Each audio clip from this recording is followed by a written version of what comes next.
अब पाठ है ईदगाह। ईदगाह पाठ मुंशी प्रेमचंद के द्वारा लिखा हुआ है। तो मुंशी प्रेमचंद के बारे में आप जानते ही हैं, सामाजिक व्यवस्थाओं के प्रति उन्होंने बहुत कुछ लिखा था। उन्होंने ग्रामीण परिवेश के बारे में भी बहुत कुछ लिखा और शहरी परिवेश से भी उसकी तुलना की, और समसामयिक स्थितियों को उभारने में प्रेमचंद सिद्धहस्त थे। और उनकी जो कई कृतियां हैं वो अभी भी बहुत ही चाव से लोग पढ़ते हैं।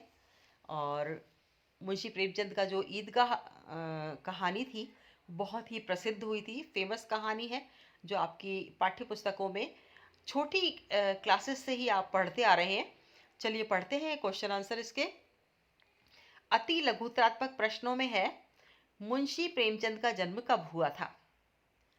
कोई भी पाठ हो तो कम से कम लेखक के बारे में कुछ प्रश्न जरूर होते हैं, उनके जन्म से संबंधित, उनकी मृत्यु से संबंधित, उनके बचपन के नाम से संबंधित, उनकी विवाह इत्यादि से संबंधित, उनके लेखन से संबंधित, उनकी रचनाओं से संबंधित। तो यही सब प्रश्न मुंशी प्रेमचंद के बारे में भी यहाँ पर है। मुंशी प्रेमचंद का जन्म कब हुआ था? तो इसका उत्तर होगा 1880 ईस्वी में।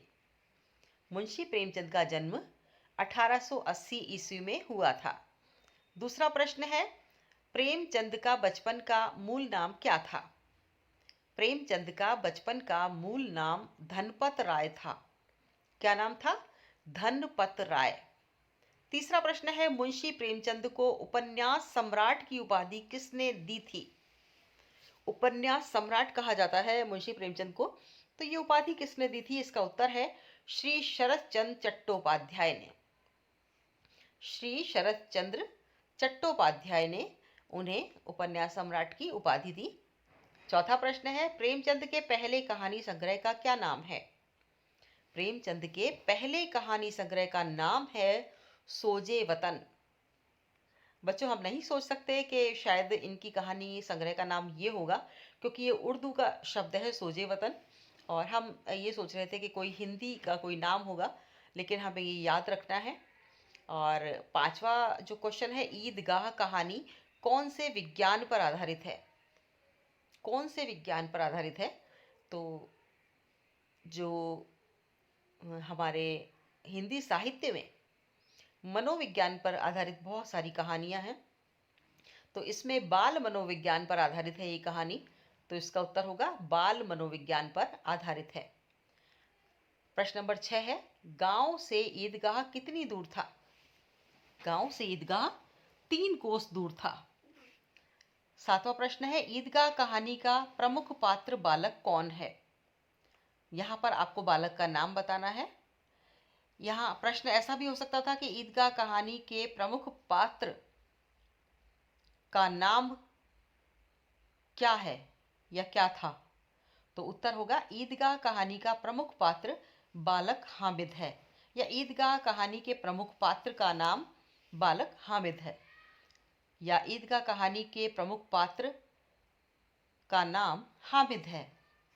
अब 8वें नंबर का प्रश्न है, ईदगाह कहानी में किसका चित्रण किया गया है? उत्तर है ईदगाह कहानी में ईद जैसे महत्वपूर्ण त्योहार के आधार पर ग्रामीण मुस्लिम जीवन का सुंदर चित्रण किया गया है। 9वें नंबर का प्रश्न है, हामिद की पिता की मृत्यु किस कारण हुई थी? हामिद के पिता की मृत्यु किस कारण हुई थी? उत्तर होगा हामिद के पिता की मृत्यु हैजे के प्रकोप से हुई थी। 10वें नंबर का प्रश्न है, बूढ़ी अमीना ने हामिद को उसके माता पिता के बारे में क्या बताया था? बूढ़ी अमीना ने हामिद को उसके माता पिता के बारे में क्या बताया था? उत्तर है, अमीना ने हामिद को बताया था कि उसका पिता रुपया कमाने गया है और माता अल्लाह मियाँ के घर अच्छी अच्छी चीज़ें लेने गई हैं। प्रश्न नंबर 11 है, बूढ़ी अमीना कोठरी में बैठी क्यों रो रही थी? उत्तर है, आज ईद का दिन है और उसके घर में अनाज का दाना नहीं, इससे अमीना कोठरी में बैठी रो रही थी। आज ईद का दिन था और उसके घर में अनाज का दाना भी नहीं था, इसलिए अमीना कोठरी में बैठी रो रही थी। 12वें नंबर का प्रश्न है, नूरे और मोहसिन ने कौन कौन से खिलौने खरीदे? नूरे और मोहसिन ने कौन कौन से खिलौने खरीदे? उत्तर है, नूरे ने वकील वाला खिलौना तथा मोहसिन ने भिश्ती वाला खिलौना खरीदा। नूरे ने वकील वाला खिलौना और मोहसिन ने भिश्ती वाला खिलौना खरीदा। 13 नंबर का क्वेश्चन है, लोहे की दुकान पर कई चिमटे देखकर हामिद ने क्या सोचा। लोहे की दुकान पर कई चिमटे देखकर हामिद ने क्या सोचा।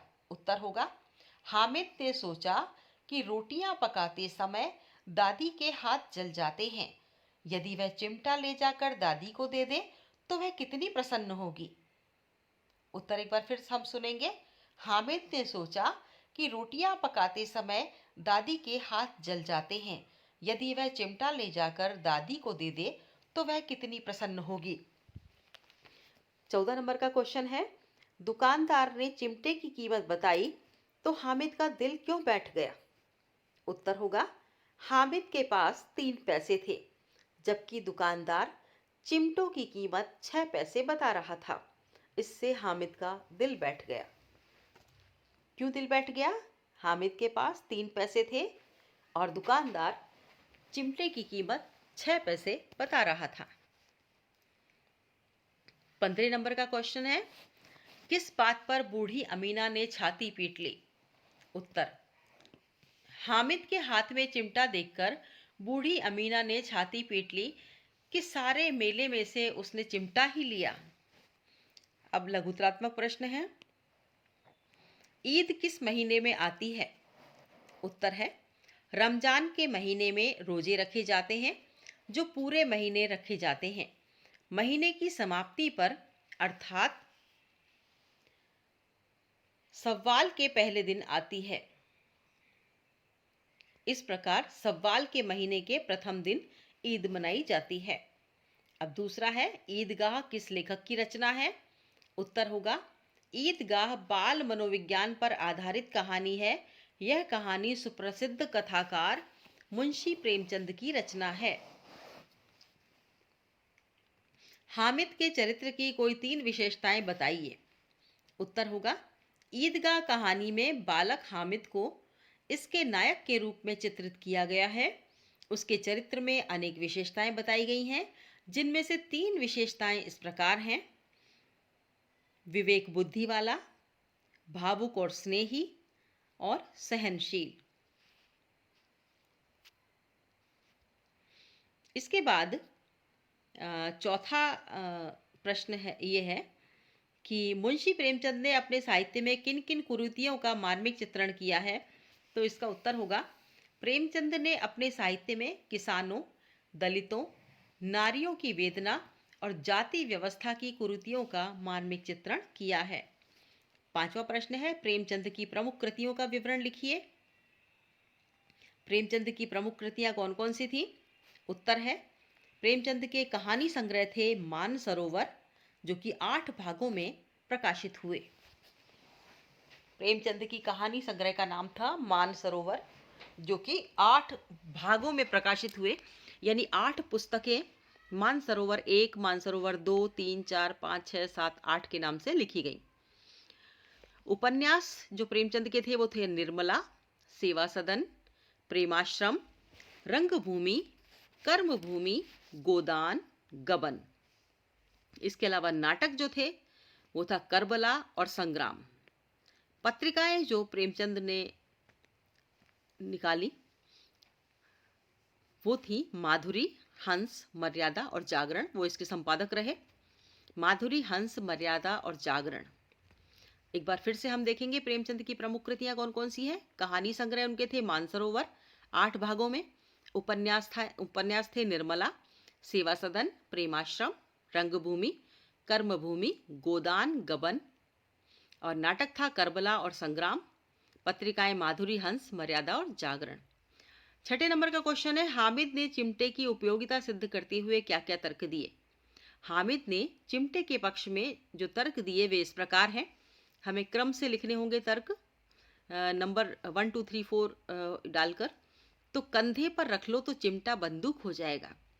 हामिद ने क्या तर्क दिया कि कंधे पर रख लो तो चिमटा बंदूक हो जाएगा। और दूसरा तर्क उसने क्या दिया, हाथ में लेने पर फकीरों का चिमटा हो जाएगा। तीसरा तर्क उसने क्या दिया, यह आग निकालने और रोटी सेकने के काम में भी आएगा। और चौथा तर्क उसने क्या दिया, यह लोहे का होने से मजबूत भी है। अब है प्रश्न नंबर 7, ईदगाह की व्यवस्था के बारे में बताइए। ईदगाह पे क्या क्या व्यवस्थाएं थी उसके बारे में यहाँ पूछा गया। ईदगाह की व्यवस्था के बारे में बताइए। उत्तर है, ईदगाह में इमली के घने वृक्षों की छाया, नीचे पक्का फर्श है जिस पर जाजिम बिछा हुआ है, रोजेदारों की पंक्तियां एक के पीछे एक, अनुशासन का पूरा ध्यान रखा जाता है, जिसको जहां स्थान मिला हो वहीं खड़ा हो जाता है, इस्लाम की निगाह में सब बराबर हैं। तो ईदगाह की व्यवस्था के बारे में यहाँ पूछा है, तो हम ये बताएंगे कि ईदगाह में इमली के घने वृक्षों की छाया है, नीचे पक्का फर्श बना हुआ है, उस पर जाजम बिछी हुई है, और रोजेदार जो है वो एक के बाद एक पंक्ति में आते हैं और वहाँ जहाँ उनको स्थान मिलता है वहीं पर वो खड़े हो जाते हैं। तो ईदगाह में अनुशासन का पूरा ध्यान रखा जाता है। प्रश्न संख्या 8 है, हामिद के अतिरिक्त इस कहानी में किस पात्र ने आपके दिल को छुआ और क्यों? हामिद के अलावा इस कहानी का कौन सा पात्र ऐसा था जिसने आपके दिल को छुआ? उत्तर होगा, ईदगाह कहानी में हामिद के अतिरिक्त बूढ़ी अमीना ने हमें सर्वाधिक प्रभावित किया।